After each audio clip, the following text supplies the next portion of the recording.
Assalamualaikum warahmatullahi wabarakatuh. Kami dari kelompok 4 yang beranggotakan Suci Fadila Azhara, Fiona Putri Handayani, dan Zuhroini Hayati akan membawakan materi tentang implementasi kebijakan di bidang kesehatan dalam hal promosi kesehatan. Implementasi program kesehatan yang mana merupakan tahap lanjutan setelah kita selesai dari perencanaan program promosi kesehatan. Implementasi sering diartikan sebagai upaya aktualisasi yang sudah direncanakan pada tahap sebelumnya.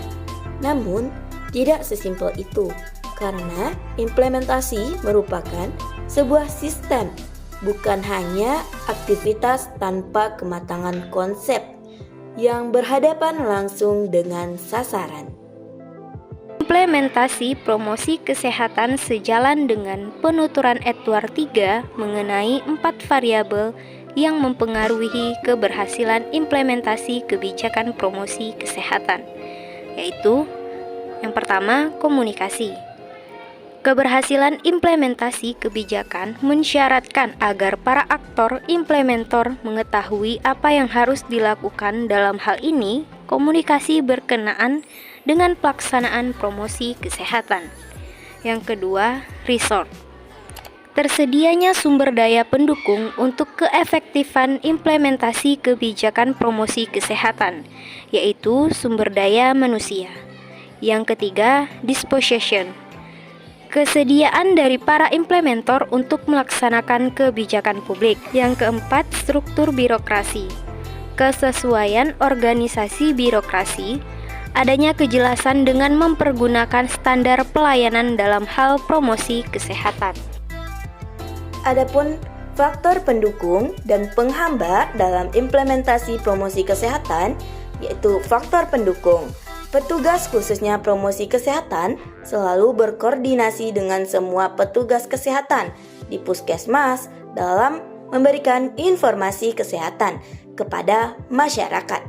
Sarana dan prasarana seperti ruang kerja staf, komputer, media promosi, dan lain sebagainya yang memadai membuat promosi kesehatan proses kerja nyaman dalam hal implementasi promosi kesehatan yang dilakukan oleh petugas kesehatan khusus untuk promosi kesehatan. Adapun faktor penghambat, yaitu hambatan-hambatan yang terjadi ini berasal dari dalam organisasi maupun dari luar. Hambatan dari dalam ya dilihat dari ketersediaan sumber daya manusia, struktur organisasi, dana, sarana dan prasarana, informasi serta aturan, sistem, dan prosedur yang jelas. Pendekatan-pendekatan implementasi. Yang pertama yaitu structural approach. Structural approach terbagi menjadi dua, yaitu struktural organisasi birokratik dan struktur organisasi organis. Struktur organisasi birokratik adalah tugas-tugas dan hubungan antar tugas dirumuskan secara jelas dan disusun secara hierarkis. Implementasi kebijakannya dipandang sebagai persoalan teknis atau persoalan manajerial. Sedangkan struktur organisasi organis, yaitu organisasi tidak terlalu mementingkan perincian tugas-tugas dan hubungan antara tugas yang kaku. Dan struktur organisasi ini cocok diterapkan dalam lingkungan atau situasi yang penuh dengan perubahan secara cepat.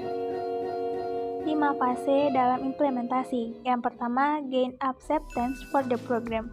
Jadi yang pertama, kita pastikan bahwa penerimaan program ini dari sasaran dan juga termasuk dari tim sesama provider ini bagus. Jangan sampai ketika implementasi ternyata lebih banyak penolakan rejection. Bagaimana cara kita mendapatkan penerimaan ini? Dan terus eksistensi yang paling penting.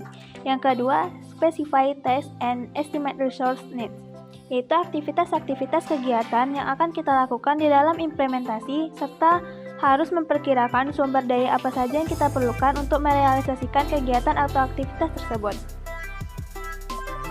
Yang ketiga yaitu develop specific plans for the program activities, yaitu di dalam sebuah kegiatan itu harus disebutkan secara jelas dan kegiatan secara jelas ini harus kita tuangkan berapa lamanya, siapa yang melaksanakan, siapa yang memonitor, siapa penanggung jawab, atau apa saja material atau media yang diperlukan dan lain sebagainya. Yang keempat yaitu establish a mechanism for program management. Jadi, di sini bagaimana cara kita membuat sebuah mekanisme pelaksanaan bergulirnya program itu tidak patah dan tidak pula ada gap yang mungkin justru mengganggu kelancaran kegiatan.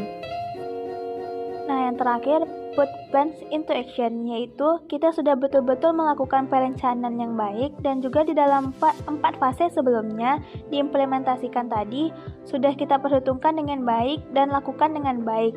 Nah, jadi harapannya kita akan lebih mudah untuk melakukan atau merealisasikan rencana kegiatan yang sudah kita tentukan sebelumnya.